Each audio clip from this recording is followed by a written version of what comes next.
Mesdames et messieurs, tout le plaisir est pour moi de vous retrouver pour vous présenter votre magazine de prédilection, Synopsis et magazine de la rédaction du Canal Congo Télévision qui reçoit ce jour dans son numéro Monsieur Fabrice Pelende, cadre du mouvement de libération du Congo. En face de lui, votre mission Synopsis reçoit Monsieur Prince Mbouyi Katambwa, qui est défenseur personnel du chef de l'État Félix Antoine Tshisekedi Tshilombo. Avec nos deux invités, nous allons donc parler de l'actualité politique en République démocratique du Congo, liée par les processus électoraux en cours en République démocratique du Congo. Vous le savez pertinemment, bien que les élections se profilent à l'horizon, il y a eu dépôt des candidatures par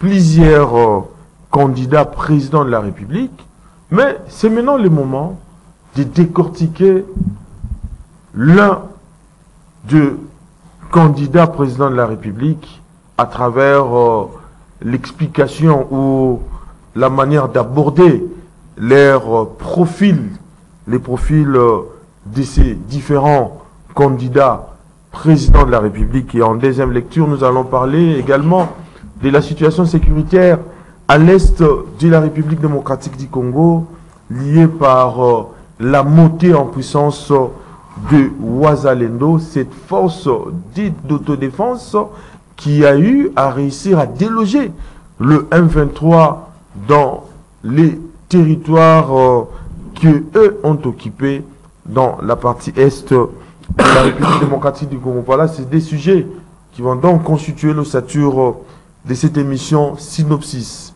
Je commence d'abord par vous, Monsieur Fabrice Pelende.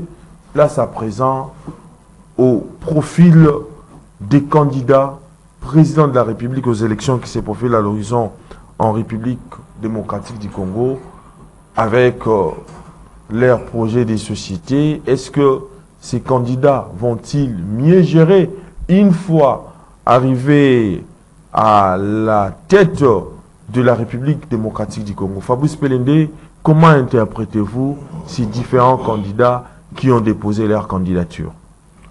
Merci beaucoup, très cher Eddy. Je remercie beaucoup l'équipe technique de CCTV qui fait un bon travail et je les félicite par la même occasion. Je salue le président Jean-Pierre Bemba. Merci pour l'invitation. Sans plus tarder, pour aborder les vifs de votre sujet, on parle des candidatures. Nous le savons tous que les élections en 2023 au mois de décembre est immuable. Oui. C'est-à-dire qu'il y aura bel et bien les élections.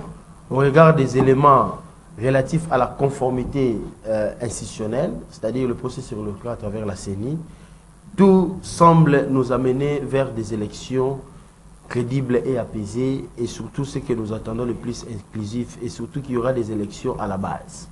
C'est-à-dire que ce sera une première en République démocratique du Congo qu'aujourd'hui nous ayons des représentants municipaux, et qui constituent d'ailleurs le développement dans un pays sérieux où la meilleure posture politique, c'est avoir les décideurs du côté des décidés. C'est-à-dire au niveau de la base, c'est-à-dire la décision au plus bas de l'échelle. Ça, c'est la meilleure façon de gouverner. Sans plus tarder, en parlant des candidats députés, nous le savons tous que l'Union sacrée a un candidat commun qui est M. Félix Antoine Tshisekedi. Investi par l'Union sacrée. Investi par l'Union sacrée. D'abord, dans l'Union sacrée, vous avez des forces fédérées qui aujourd'hui ne peuvent pas démontrer leur capacité de mobilisation, entre autres l'Union sacrée, d'ailleurs, entre autres le MLC plutôt. D'ailleurs, vous savez qu'incarne le MLC aujourd'hui avec le président Jean-Pierre Bemba. Le MLC occupe une fraction majeure dans l'Union sacrée. D'ailleurs, le MLC était le premier parti à concourir à l'invitation du président de la République. Aujourd'hui, nous sommes dans l'Union sacrée. Les éléments dividendes que nous pouvons tirer dans la position du MLC nous démontrent que le MLC a prouvé que c'est un bras sécurier de l'Union sacrée. Sans pour autant aller vers les autres partis. Je parle du MLC parce que je suis du MLC. Mais si nous voyons de l'autre côté, nous avons des candidats comme de Fayou. Vous savez déjà que l'ambivalence autour de Fayoulou étonne plus d'un. Comment ça? On ne comprend pas le courage. On ne comprend pas cette façon de berner le peuple. Et il y a des gens encore aujourd'hui qui cautionnent. Comment expliquer que Fayoulou, dans sa démarche, avait mis en cause d'abord le président de la CENI, oui, la composition de la CENI, c'est-à-dire l'équipe, et il a évolué en mettant en cause le fichier électoral, où il est même allé interdire à ses adeptes, à ceux qui croient peut-être à la vision de Martin Fayoulou, pour dire que c'est un rempart absolu face à la participation électorale s'il n'y a pas révision du fichier électoral. D'ailleurs, qui n'était pas une demande, une exigence légale. Mais ce discours-là est parti où? Et aujourd'hui, Fayoulou, c'est comme j'ai dit, avec étonnement et avec beaucoup de courage, va déposer sa candidature comme président de la République. Et il oublie en contrepartie tout ce qu'il a dit, tout ce qu'il a fustigé face à cette même CENI. Non, non, il faut préciser les choses. Non, mais... Il faut préciser les choses. Pourquoi? Parce que Fayoulou, avant d'accepter les pousses électorales en tant que tel, il a bien dit que si c'était au conditionnel, la CENI ne répondait pas à leurs préoccupations, ils ne vont pas participer au processus électoral en cours. Mais quand vous dites si, vous conditionnez oui, par un acte, par un acte qui, en fait, va comme exigence préalable, c'est-à-dire le fichier électoral. Si le fichier électoral n'est pas nettoyé, on n'ira pas aux élections. Est-ce qu'il y a eu le fichier électoral nettoyé selon la demande de Fayoulou? Ça n'a pas été le cas. Mais comment il est allé déposer sa candidature? C'est qu'il est, c'est une vaste blague. C'est qu'il est pour ces fichiers électoraux. Mais pourquoi l'avoir mis en cause? Vous avez mis en cause le président de la CENI. Aujourd'hui, vous n'en parlez plus. Vous avez mis en place l'équipe qui compose la CENI. Aujourd'hui, vous n'en parlez plus. Vous avez mis en cause le fichier électoral. Aujourd'hui, vous êtes allé participer aux élections dans les mêmes conditions que vous avez décriées et rien n'a été modifié. Mais c'est une honte, non? Sincèrement parlant, en tant qu'humain, je me dis, si on est face à de tels dirigeants, vous savez, Fayoulou a commis des erreurs graves tout au long de son parcours. Rapidement, je vais vous en citer quelques-uns. Dans une minute? Dans une minute. Oui. L'union sacrée était dans un rempart de vérité des yeux. Comment j'ai dit? L'Amouka était dans un rempart de vérité des yeux. Mais Fayoulou, lui seul, aux États-Unis, en faisant son footing, je ne sais pas quelle mouche l'a appliqué, dit que non, je renonce à la vérité des yeux. Il est venu le dire ici à Angile et à Sainte-Thérèse. Et il a pardonné, il avait pardonné.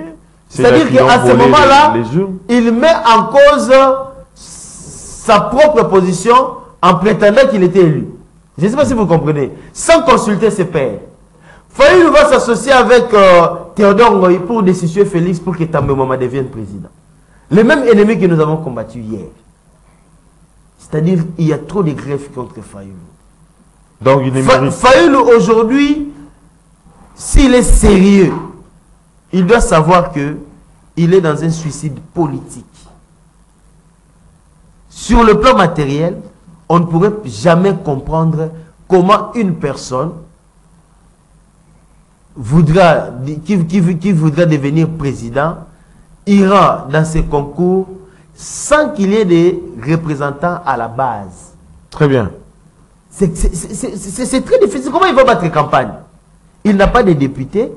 Il n'a pas de député national, de député provincial qui constitue une proximité de l'électorat. Comment il va faire? Mais il va s'associer avec certains alliés. Le moment n'est pas encore venu pour c'est vraiment de l'imbroglio face c'est vraiment un mélange incompréhensible. Et moi, je me dis, ceux qui sont dans ça sont dans l'inconscience absolue. Hein, parce qu'on ne peut pas comprendre ça. Hein. Très bien. Je manque même des mots. Hein. Très bien. Prince Mbouyi Katamwa, c'est la honte. Je reviens à vous. Vous avez suivi l'argumentaire de Fabrice Pelende, cadre du mouvement de libération du Congo. Il n'a pas compris comment Fayoulou, qui avait établi un certain nombre de préalables avant d'aller au processus électoral, si la CENI n'a pas audité les fichiers, si. Donc, il était presque sceptique au bureau Kadima. Mais d'emblée, on a vu Martin Fayoulou accepté d'aller au processus. C'est qu'il est pour les fichiers électoraux tels que audités par les experts des Kadima, c'est qu'il est pour l'ensemble du processus électoral en rejetant en moule ses préalables. Qu'en dites-vous? Merci pour de la parole, monsieur Kabea. Je te dirais que, parlant de Fayoulou, parce que vous voulez qu'on en parle, oui. Je crois que nous venons ici parler République. Et parler République, je vois mal comment on doit parler chaque fois des étrangers dans notre pays. Oh. Où il y a un peuple congolais. Qui est étranger? Fayoulou. Je dis, aidez-moi à comprendre ce que je dis. Quand on parle nation, on ne parle pas étranger. On parle nation. Et nous, nous sommes les Congolais de père et de mère.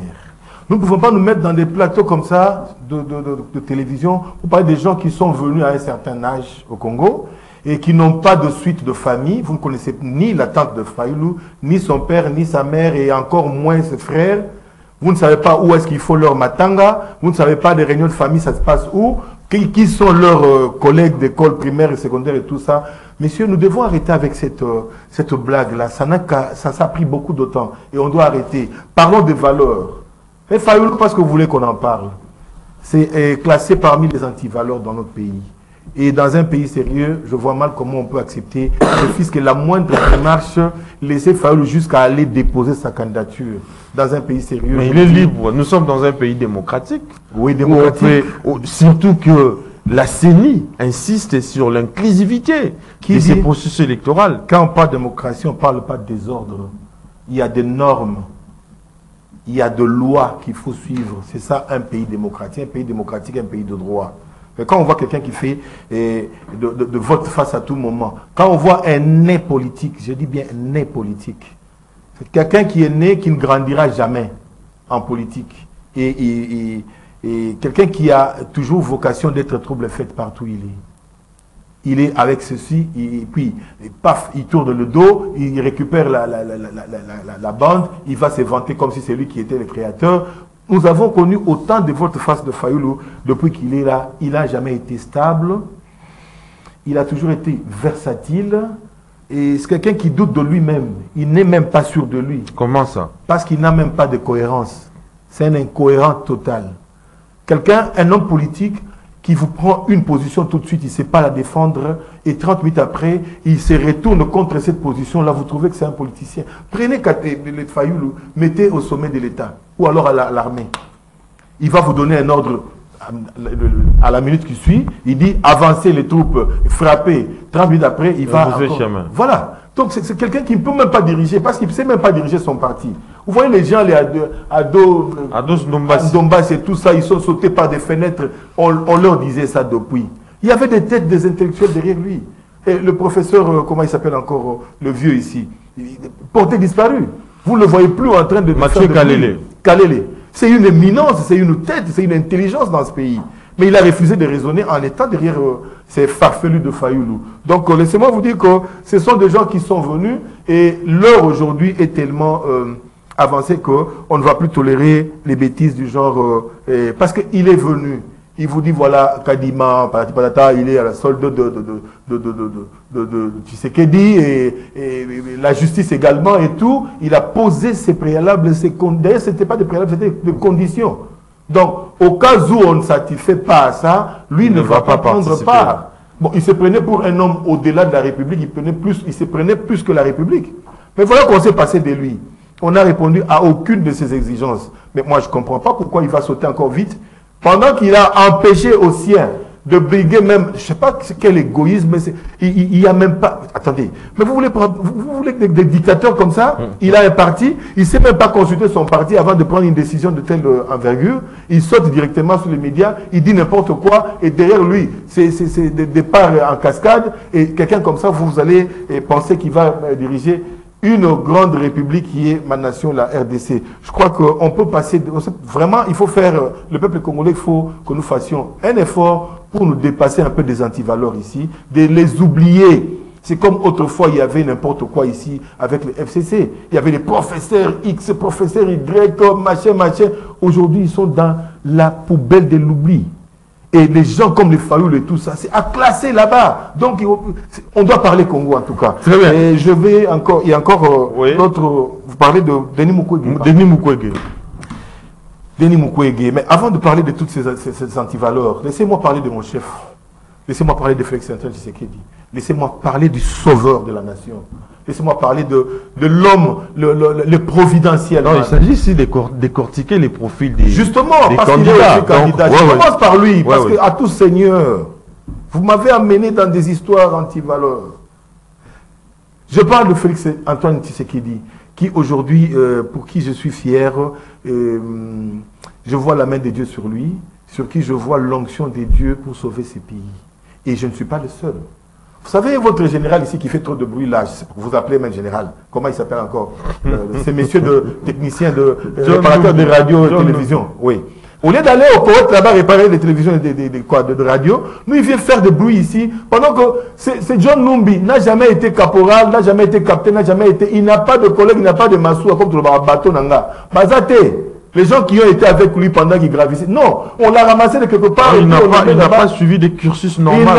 Il n'a pas le moindre cursus militaire. Donc, je mets quiconque au défi, celui qui est en train de me suivre, il peut me contredire. Je vous dis, c'est quelqu'un qu'on a ramassé comme ça et puis on bombarde l'armée et ces gens-là disent n'importe quoi contre le chef de l'État. Pendant que nous trouvons dans les résidences de ces messieurs-là, votre général-là, mais nous, moi et toi, on s'alimente des poissons, de Thomson et tout ça pour manger à la maison. On fait la provision. Mais lui, il faisait la provision de corps de Congolais. Toi et moi, nos frères à nous. Il prend comme ça les hommes. On a trouvé des hommes comme toi, des Congolais dans ses congélateurs. C'est ce qu'il mangeait. Donc, à la place de mettre des poissons et tout ça, lui, il mangeait des Congolais. Et quelqu'un comme ça, vous lui laissez le temps de crier, de parler devant les gens. Non, mais attendez. Mais je peux prendre quand même une parole, de paraphraser. Quand il dit que non, en voulant sauver les pays de tout ce qu'il y avait, qui guettait, et la guerre et tout ça, on voulait arrêter le bain de sang. C'est comme ça qu'on a trouvé, et on a parlé avec Tshisekedi, on a fait un arrangement pour que lui, pour sauver la nation, donc on a trouvé qu'il fallait le mettre là-bas. Prenons ne fût-ce que ça. Donc, en cette période-là, s'il fallait sauver la nation, il y avait un sang qu'il fallait sacrifier. Ah, je vois encore Jésus-Christ à la croix. Et je vois Tshisekedi, on l'a cloué à la croix parce qu'il fallait que son sang puisse sauver les sangs de Congolais. C'était l'unique sauveur. Donc, il a pris le rôle du sauveur de la nation. Il a accepté qu'on puisse le plaquer comme ça à la croix pour sauver la nation. Et vous savez, vous avez vécu des pressions qui étaient sur lui. Vous avez vécu combien de fois il a été tenté d'être achevé. Il y avait n'importe quoi. Il ne savait même pas gouverner pendant 2 ans et demi. Oui. Il n'a pas récupéré l'appareil de l'État. Il était à gauche, à droite. On tentait, on voulait les tuer, l'éliminer. Il y avait autant de plans, autant de tentatives. On n'a pas réussi à l'avoir. Et parce que c'est lui qui était le sacrifice. C'est comme Jésus-Christ aujourd'hui. Nous devons comprendre les choses. Nous ne devons pas rester dans les histoires que les étrangers... Non, mais il a accepté ce sacrifice. Il a été pendu et fixé à la croix pour sauver la nation. Je crois que ça c'est crédible. Et si on a fait ça, c'est parce qu'il n'y avait que lui. Aujourd'hui, son temps n'est pas encore fini. Tu sais qu'il n'a pas un mandat constitutionnel, tout ce qu'ils disent là, c'est des bêtises. Parce que moi, je ne crois pas à la soi-disant constitution. Laissez-moi, je suis libre. Oui, je ne crois pas à la soi-disant parce que c'est juste des accords entre belligérants, les hommes forts d'autrefois. Et dans cette logique-là de guerre, alors ils avaient accouché de cette histoire qui est venue même de l'extérieur, mais qu'on nous a imposé ici. Mais tu sais qu'il y a une logique à suivre. C'est celui de respecter les délais prévus par la loi. D'abord, pour l'organisation de l'élection, dans les délais. Mais quand vous dites que s'il n'a pas des délais, il n'a pas des délais prévus par la Constitution, vous ne pouvez pas qu'il y ait un goût sur roche. Moi, je vois Tshisekedi comme étant l'élu de Dieu. Il a un mandat divin. Oui. Parce que le pouvoir ne vient que de Dieu. Lui, il a un mandat divin. Et c'est lui qui a décidé de mettre Tshisekedi là-bas. C'est celui qui va le démettre. Quand ce ne sont pas le peuple. Tshisekedi a une mission. Pas un mandat. Il doit terminer d'abord sa mission. Pas de, vous êtes dans la logique de mandat parce que ça, c'est une logique cartésienne que l'impérialiste a tracée et nous a imposée. Mais dans nos origines, il n'y a pas cette logique-là, monsieur. Mais on doit s'appeler à quoi? Au mandat ou bien à la mission? Voilà, là, c'est là où j'en appelle au génie créateur du Congolais.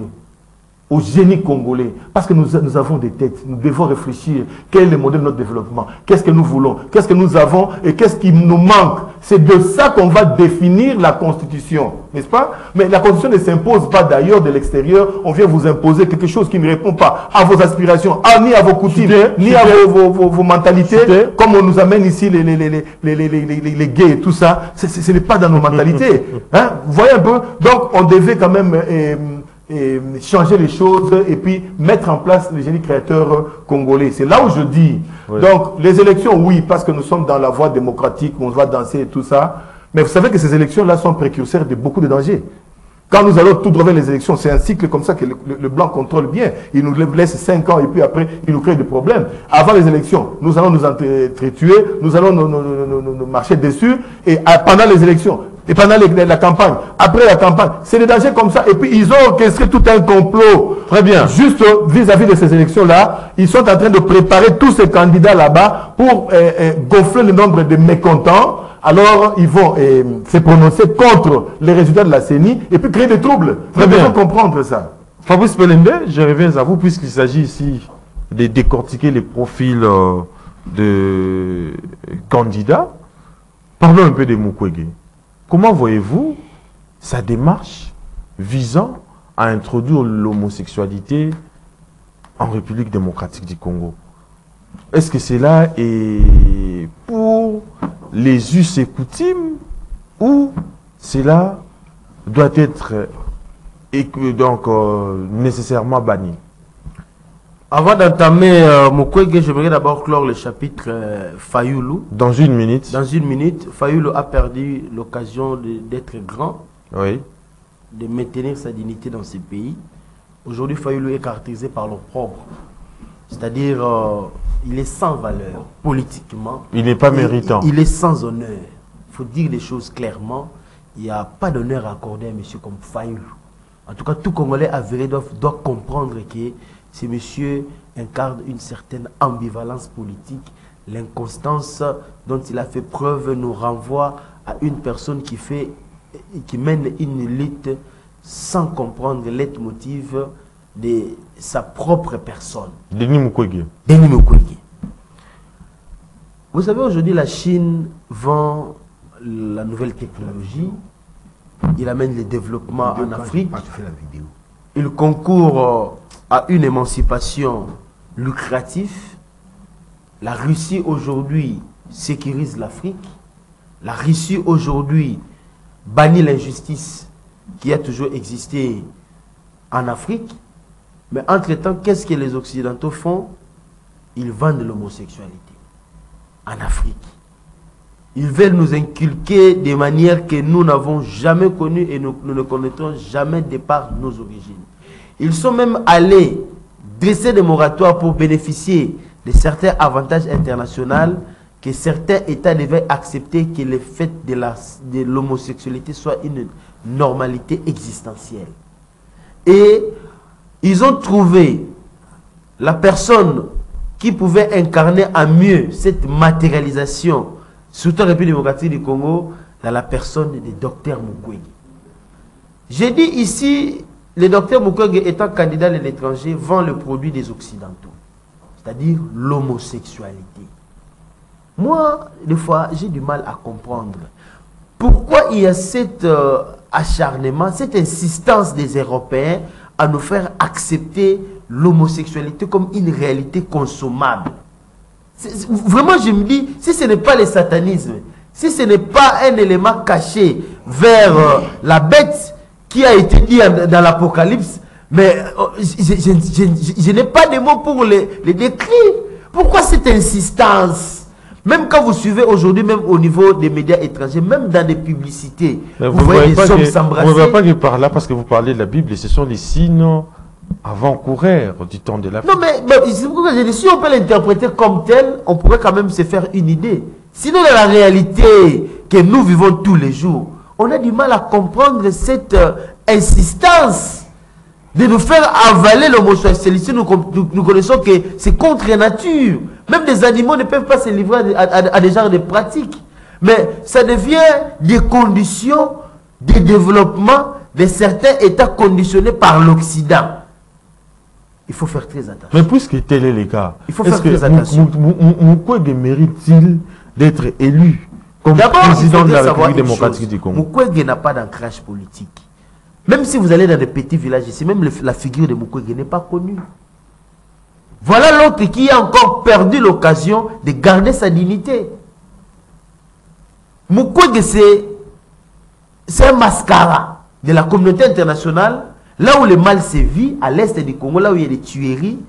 Pour laver l'image de cette communauté internationale, ils choisissent un héros qui eux-mêmes ont fabriqué et habillé. Mais apparemment, vous avez peur de Mukwege. Non, d'ailleurs, vous savez, c'est parce que vous, journalistes, vous posez ces questions que nous vous répondons. Oui. Aujourd'hui, le candidat du peuple, c'est Félix Antoine Tshisekedi. Qui aujourd'hui, je vous dis, incarne un renouveau. Non seulement pour la présidence que nous concourons, mais pour l'histoire de notre pays. Vous devez savoir que nous venons dans une situation de prise en otage et de prédation. Le Congo n'était pas libre. Nous allons vers cette liberté progressive. C'est pourquoi nous, les MLC, nous sommes toujours là où la liberté s'annonce pour le salut de notre peuple. Aujourd'hui, nous avons écarté Kabila, mais il y a encore un système qui demeure. Et constitutionnellement parlant, Tshisekedi a le droit de parachever et de poursuivre l'œuvre qu'il a commencé parce que la Constitution lui donne... C'est au peuple de trancher. Mais c'est au peuple de trancher. Mais le peuple est un agrégat. On ne peut pas directement ressentir la volonté du peuple de manière artificielle. C'est à travers des représentativités incarnées par des leaders. Regardez le leadership qui se retrouve aujourd'hui dans l'Union sacrée. Mais c'est la représentativité populaire. Vous avez Jean-Pierre Bemba. La valeur politique de Jean-Pierre Bemba aujourd'hui, à côté de Tshisekedi, moi si je peux me limiter rien qu'à ces deux-là, on comprend que c'est là où repose la volonté du peuple, qui est de l'autre côté. C'est pourquoi vous nous poussez à citer des noms comme des Mukwege. Fayoulou aujourd'hui, je dis qu'il est caractérisé par le problème. Un Congolais sérieux doit comprendre, excusez-moi les termes, Fayoulou c'est un aventurier. Dans le sens de la responsabilité en tant qu'humain. Tu ne peux pas dire une chose aujourd'hui, demain tu viens, tu te contredis. Tu ne peux pas mettre à mal ton équipe qui t'a accompagné dans cette lutte et vouloir être le seul à sortir la tête pour défendre soi-disant des intérêts qui en réalité ne seront jamais compris. Parce que Fayoulou devient incompris. Donc, je ferme rapidement cette parenthèse de Fayoulou qui est une honte, à mon avis, qui ne peut même pas faire l'objet d'un débat. Aujourd'hui, nous allons vers les élections. Chuté. Aujourd'hui, nous... Non, accordez-moi le même temps. Non, vous avez mis les mêmes temps. J'ai observé, il a parlé pendant longtemps. Dans le deuxième tour de table, bien que vous aurez la même longueur d'onde. Vous n'aurez pas les mêmes minutes. Il avait beaucoup parlé. On ne perd pas le temps là-dessus. Oui. Donc, nous devons aimer notre pays. Aujourd'hui, nous, le peuple congolais, nous cherchons à aller vers l'autodétermination de notre peuple, à faire cesser et éradiquer cette misère qui gangrène notre population depuis 1960, en partant par tous ceux qui ont été à la tête du pays, qui n'ont pas voulu donner l'honneur et la dignité au peuple congolais. Très bien. Nous sommes dans cette phase-là et je demande au peuple congolais de faire confiance à l'Union sacrée à travers les leaderships incarnés par Félix Antoine Tshisekedi, accompagné de son ami, de son frère Jean-Pierre Bemba. Aujourd'hui, la victoire est certaine. Mais c'est Prince Mouika Tamboa. Faisons confiance à l'Union sacrée. Vous êtes les défenseurs personnels du chef de l'État. Faudrait-il admettre aujourd'hui que l'Union sacrée, c'est aussi les résultats à la fois d'un constat de l'échec et d'une volonté commune qui consiste donc à transcender nos tares d'hier et de mettre dans une même et une nuque creusée nos ambitions et nos vertus républicaines étaient autrefois à cause de certains égarements. Les égarements, il y en a toujours. Je crois que ce n'est pas aujourd'hui qu'on va arrêter avec les égarements. Et c'est un grand chantier. Il faut faire le pas. Et puis nous en sommes déjà quelque part. Nous y sommes déjà quelque part. Mais je voulais vite parler de Mukwege. Et puis, parce que nous parlons profil candidat. Oui. Mais je vois un Congo qui était vraiment dans les gouffres, dans la gouffre là. C'était perdu et tout ça. Le Congo a besoin de la renaissance. Pas de réparation. Le Congo a besoin de la renaissance et non de réparation. Le Congo a besoin du développement. Le Congo a besoin de la crédibilité. C'est un monde qui n'était plus... Mais Mukwege est crédible, Le surtout Congo... sur la scène internationale. Messieurs Kabea, je parle du Congo, je parle de mon pays, je ne parle pas des étrangers. J'ai dit le Congo avait besoin de la crédibilité parce qu'autrefois, le Congo n'était plus fréquentable. Aujourd'hui, nous voyons la preuve combien les gens se bousculent au portillon de la RDC pour chercher marché, pour chercher collaboration, coopération. Le Congo avait besoin de développement. Nous voyons comment aujourd'hui nous avons des usines qui nous fabriquent de fils électriques. Nous avons les usines qui viennent faire le montage Mercedes ici. Nous voyons, le Congo avait besoin de la renaissance parce qu'on était perdu, on marchait là comme si on était déjà mort. Les gens qui ont traîné comme ça dans des forêts pendant 15, 20, 25 ans, parce qu'il y a un fleuve de sang qui ne cessait de couler. Un fleuve de sang.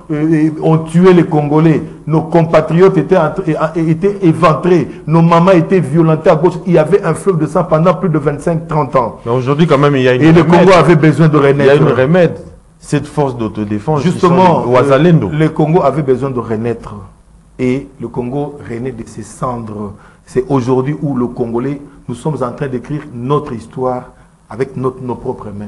C'est aujourd'hui. Et c'est avec Félix Antoine Tshisekedi. C'est pourquoi j'ai dit, c'est le seul et l'unique candidat. Je n'en vois pas. En face de lui, il n'y a que de Marie. En face de lui, il y a Moïse Katumbi, hein, qui est aussi au lieu de parler un candidat de taille. Au lieu que je vous parle dans ce sens-là, en face de lui, il y a tel des étrangers, je préfère parler de, à côté de lui, il y a Jean-Pierre Bemba. Je crois que j'ai été le seul à venir ici sur vos plateaux et dans tous les autres plateaux crier. Chef de l'État, ça fait plus de 2 ans, 3 ans je crois. Oui. Chef de l'État, essayez de voir votre frère. On l'a coincé là-bas avec cette histoire de CPI et tout ça. Parce qu'il est moto, c'est Ngala. Mais Elombe Azawana. Elombe Telema. J'ai crié ici plusieurs fois. Igwe Telema. Félix Tande Konayo Moussa. Et aujourd'hui, je préfère parler de ses coéquipiers. Je préfère parler de celui qui est à côté du chef que de parler de carton, de bidon. On parle du profil. Parlons alors Mukwege parce que vous voulez qu'on en parle. Moïse Katumbi, parce qu'on a beaucoup... Je n'ai pas encore parlé de Mukwege, mais alors on peut frôler Moïse Katumbi. Oui. Moïse Katumbi. Ah, c'est ces messieurs-là avec multiples passeports, avec multiples identités. Non mais la loi a tranché, c'est clair et net. La nationalité congolaise est une exclusive, elle ne peut être détenue concurremment. Ça, mais il a quand même, malgré ça, il a quand même déposé sa candidature. Ben attends, voilà la bêtise de la démocratie. Moi, je ne suis pas démocrate, je ne milite pas pour la démocratie. Voilà encore une bêtise de la démocratie. Autrefois, nos systèmes qui nous gouvernaient, il y avait la paix, il n'y avait pas de guerre, il n'y avait pas de famine, ce n'était pas la démocratie. Et aujourd'hui, les Blancs veulent nous faire avaler la démocratie comme étant le salut de l'occidental. Pendant que, voilà, depuis qu'on nous a imposé ces systèmes-là, il n'y a que le fleuve de sang partout. Partout où la démocratie passe, il y a des dégâts. Est-ce que nous devons continuer à enterrer nos frères? Nous devons continuer à laisser ces fleuves de sang courir parce que nous militons pour la démocratie. Et encore que, vous voyez même les symptômes qui sortent de la démocratie, votre histoire de PD là-bas, que Mukwege est en train de nous vanter. Parlons même Mukwege, qui dit que moi je suis, il a dit ouvertement, il n'a même pas eu de, il ne s'est même pas gêné. Mukwege, vous connaissez ses origines? Vous connaissez ses parents et tout? Donc nous devons identifier chacun dès ses origines. Mais il est congolais pendant 40 ans. Ouais, il est... Ah, voilà, vous avez quand même... voilà que le peuple doit comprendre. Quelqu'un qui vient lui-même, il nous facilite la tâche. On n'a même pas à aller fouiller à gauche. On n'a plus ce temps-là. Donc il nous a facilité. Vous savez, on peut mentir un jour. On va vous rattraper. Et il a craché lui-même. Il dit non, mais moi je ne suis pas congolais. Je suis seulement venu au Congo il y a 40 ans. Je n'avais que 28 ans. C'est ça qu'il voulait dire. Parce qu'il avait 28 ans. Maintenant il a 68. C'est-à-dire il n'avait que 28 ans. Il aura été né quelque part, grandi, étudié et tout. Il a fini son université ailleurs. Et il est venu visiter le Congo il y a 40 ans. Il est resté avec ce peuple, donc le peuple congolais. J'ai été dans la brousse, à la rivière, avec ce peuple, qui n'est pas son peuple. Il parle de ce peuple congolais, parce que lui n'est pas congolais. Il est venu au Congo. Donc nous devons comprendre ces messieurs-là. L'hôpital de Panzi. Attendez, mais quand même, à peine je suis en train de... Je suis en train de... Bon, voilà. Vous verrez la MONUSCO, la force mondiale là, qui est venue pour protéger les Congolais et puis faire taire la guerre et tout ça, pour imposer la paix. Mais vous verrez que cette MONUSCO-là était seulement au service de Mukwege. Et de l'autre côté, la MONUSCO était en train de tuer, de massacrer le peuple congolais. Okay. Au lieu de Mukwege pas. tous les millions qu'on déverse pour la MONUSCO, c'était pour protéger seulement Mukwege. Alors vous devez comprendre qui est Mukwege. L'hôpital de Panzi, mais c'est avec le financement des Américains. Tout ce qu'il fait là-bas, voilà, il fait la vedette. Mais attendez, quelqu'un qui vous dit que non, il va introduire la notion de changement de sexe. Ça dit, moi je suis homme aujourd'hui, demain je peux devenir une femme, on va me couper, excusez-moi le terme, je suis à la télé, et puis je vais devenir une femme va devenir un homme, et puis le mariage gay et tout ça, entre hommes, mariage entre femmes. Vous trouvez ça sérieux? Vous trouvez quelqu'un qui raisonne donc à la tête de notre sous d'autres cieux, cela est permis? D'autres cieux, c'est différent du Congo. D'autres cieux, vous ne verrez pas ce qui se passe au Congo.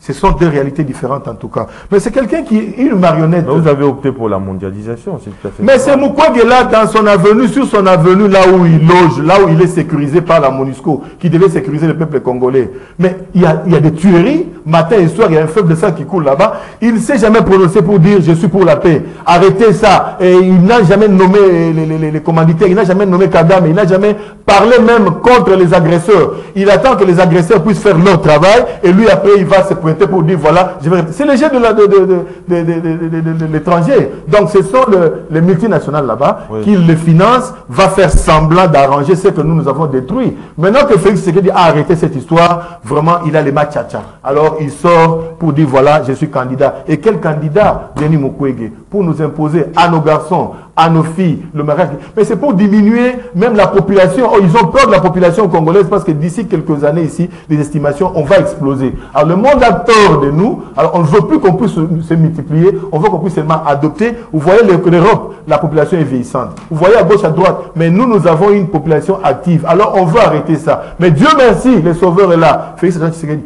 qui vous donne même la maternité gratuite. Et même la suite de la maternité pour protéger, pour vous encourager à vous multiplier encore davantage. Bien, Prince Mouilkatamba, nous sommes vraiment arrivés à la fin. Non, Félix, j'aimerais que chacun de vous puisse mettre un avis sur l'insécurité, la situation sécuritaire à l'est de la République démocratique du Congo, avec la montée en puissance de nos forces d'autodéfense qui sont les Wazalendo. Je commence par Fabrice Pelende, vous avez 2 minutes, et puis dans les minutes qui restent, d'abord j'aimerais dire ici, les candidats... Vous n'avez aucune minute qui reste. Vous n'avez que 2 minutes. Ok. Oui. Avec votre autorisation, je vais aller rapidement. Les candidats de la paix, de la stabilité et de l'avancement aujourd'hui, c'est Félix Tshisekedi. Oui. Je pense que toutes les forces jettent leur dévolution autour de Félix Tshisekedi. Les restes dont vous citez sont des mini-frétins. Et Katumbi? Je vous dis des mini-frétins. Alors, des mini-frétins et surtout des mini-frétins. C'est-à-dire aujourd'hui, on ne peut pas citer ces noms-là à la tête de la République démocratique du Congo. Répondez alors à la question. Ça serait un déséquilibre total. Alors, avant encore de répondre à votre question, je félicite aussi tous ceux qui comme chantier dans la capitale, en particulier les centres financiers qui se construisent en face des affaires étrangères. Cette œuvre est monumentale. Beaucoup de Congolais ne tirent pas attention, mais en moins de 5 ans, on ne pouvait pas croire qu'un tel édifice pouvait voir le jour. Une ville en miniature qui va redorer et transformer l'image de notre pays. On se croirait même sous d'autres cieux, mais bientôt on comprendra que la République démocratique du Congo est dans un avancement venant d'une volonté accrue de ses dirigeants, en l'occurrence l'Union sacrée. Les forces patriotiques d'autodéfense Wazalendo, nous félicitons. C'est comme j'ai dit, ça va dans le même sens que le Maï Maï, qui avait combattu aussi à son époque ces infiltrés de la CNDP. Aujourd'hui, nous comprenons que le Maï Maï, et nous avons compris, mais l'opinion de la Kabylie nous voulait nous faire croire que c'était les rebelles. Ils sont dans une posture patriotique qui se réitère à travers les Wazalendo. Aujourd'hui, en connivence avec les FARDC, sont à même de récupérer tous les territoires congolais. Parce qu'au moment où je vous parle, les Wazalendo sont déjà à Bouiza. Bouiza, c'est-à-dire, après Bouiza, c'est Bunagana. Bunagana, c'est la frontière. Aujourd'hui, le territoire de Massissi est entre les mains des Congolais et là-bas sévit les FRDC. Nous ne pouvons que féliciter et encourager et surtout au-delà de tout... Mais personne n'en parle, hein? La plupart des gens n'en parlent. Justement, mais nous en parlons. Oui. Nous félicitons le président Jean-Pierre Bemba. Grâce à l'arrivée du président Jean-Pierre Bemba, nous avons senti un nouveau dynamisme dans l'offensive, dans la transformation et du sérieux dans l'armée. Encore une fois, mon président, coup de chapeau, vous êtes l'homme qu'il faut à la place qu'il faut et j'en crois, dans peu de temps, on ne parlera plus de guerre à République démocratique du Congo. Je demande à la population congolaise de faire confiance à notre armée, le FRDC, et je profite de l'occasion également pour dresser un message particulier. Je demande au ministre des Finances, Nicolas Kazadi, de signer les indemnités des membres du cabinet sortant Sama 1. Aujourd'hui, les dossiers se trouvent dans votre cabinet. Vous avez donné votre parole une fois le budget, libérer les dossiers relatifs aux indemnités de sortie. Vous n'hésiterez pas pour signer et mettre les gens qui ont travaillé dans les cabinets Sama 1 dans leurs conditions. Très bien. Nous vous demandons de signer ces documents pour que l'union sacrée soit dans cet honneur que nous l'avons prêté et que l'union sacrée soit une formation politique qui nous avance. Merci beaucoup. Monsieur Prince Mouika-Tamboa, je termine ce tour d'étable avec vous. Les adeptes, en fait, la force d'autodéfense dite de Ouazalendo se battent à l'est du pays, mais on constate que c'est sans l'accompagnement de l'armée régulière Ouazalendo combattent celle, et vous ne voyez pas qu'ils ne peuvent rien. Ils peuvent prendre toute la région à 2 jours et la perdre à 30 minutes. Ils sont à sous-effectif. Ligne de ravitaillement, presque pas. La ration et soins pour nos vaillants sont quasi inexistants. Vous ne voyez pas que il faut l'intervention de nos forces régulières. Oui, je dirais que... 2 minutes, hein. Vous avez 2 minutes. Je vais dire tout de suite que les forces régulières, le FARDC, doivent nécessairement, impérativement, immédiatement et accompagner l'action de Ouazalendo, qui sont de patriotes, parce que on parle de forces négatives et tout ça, c'est une bêtise noire. Ce sont des Congolais qui défendent leur territoire, des Congolais qui ont vu leurs parents égorgés, maman, papa, frère et tout ça, tous les villages dévastés. Ils se sont levés. Alors, le fisc, ça c'est juste, ils réclament le droit de vivre. C'est ça. Les Ouazalendo, l'expression, c'est ça. Ils réclament le droit. Ça veut dire patriote en swahili. Pardon? Ouazalendo veut dire patriote en swahili. Voilà, c'est Ouazalendo, je dirais, quelqu'un qui est né, depuis qu'il est né, 3-4 ans, il est dans la brousse. Il n'a jamais connu de bonne vie. Et puis là-bas, c'est là toute la famille qui est ravagée. Il sort, il dit, je vais me venger, maintenant je vais récupérer mes terres et puis j'ai droit à la vie. On ne peut pas le condamner. Voilà pourquoi les FARDC doivent sauter dessus. C'est l'occasion d'ailleurs pour se faire. Je vois l'exemple de Wagner avec la Russie. Donc c'est toujours ça. Wagner va drainer et puis l'armée régulière prend place. Parce qu'on comptait beaucoup sur la coopération étrangère et tout ce que vous avez comme organisation africaine ou internationale. Ça n'a pas été. Maintenant, ce sont les Congolais qui se sont levés. Je crois qu'il est temps. Vous verrez, le FARDC aujourd'hui, j'ai aimé Tshisekedi, j'aime toujours Tshisekedi, je le soutiens. Parce que nous n'avions plus d'armée. C'était une armée de façade. C'était une armée étrangère qui nous a été imposée ici, avec toute la chaîne de commandement étrangère. Mais aujourd'hui, nous avons une armée, grâce à Félix Tshisekedi et à son frère Jean-Pierre Bemba. Je disais ici, Jean-Pierre Bemba Yakana Masolo, chef Tala Jean-Pierre Bemba. Jean-Pierre Bemba, aujourd'hui, il a pris le commandement. Nous n'avions plus le service de sécurité, renseignement et tout ça. Il a donné naissance à tous. C'est ça la renaissance. Aujourd'hui, nous avons une armée avec différentes branches, différentes spécialités. Nous avons des paracommandos, nous avons des artilleurs, nous avons tout. C'est parce qu'il y a eu une volonté, et cette volonté incarnée par Félix Antoine Tshisekedi Tshilombo. Donc je crois qu'il est temps qu'on puisse soutenir ces enfants, parce qu'aujourd'hui, le mouvement ne fait que prendre l'ampleur. Et je suis heureux d'apprendre que maintenant le FARDC sont en train de prendre possession d'occuper tous ces vides-là. Et puis les Ouazalendo vont percer objectif Kigali. Et nous allons y arriver. Donc on va faire sauter toutes ces bêtises. Ils ont donné 48 heures aux forces régionales de quitter les sols congolais. Oui, mais attendez, vous savez, les Ouazalendo, je prends, si on va dans la logique de la Constitution, c'est l'article 64. Qui dit qu'il faut empêcher par tout le moyen celui qui veut prendre le pouvoir par la force et tout et tout. Donc les Wazalendo, vraiment, ils sont en train de pratiquer la Mais n'oubliez pas, il y a une loi votée récemment à l'Assemblée nationale sur le réserviste au sein de l'armée. Voilà. C'est dans ces cadres-là que les encore, Wazalendo combattent. pour une fois, depuis que ce Parlement est Parlement, pour une fois, je vois quand même qu'on a fait quelque chose pour la nation. C'est juste ça. Donc il fallait cette loi-là. Mais la loi devait venir depuis. Mais ils étaient en train de s'endormir sur leur de 21 millions et tout ça. Moi, je crois qu'aujourd'hui, la loi est là, tout est là en place. Je crois qu'il faut renforcer le Wazalendo parce que moi, je suis Wazalendo en cravate.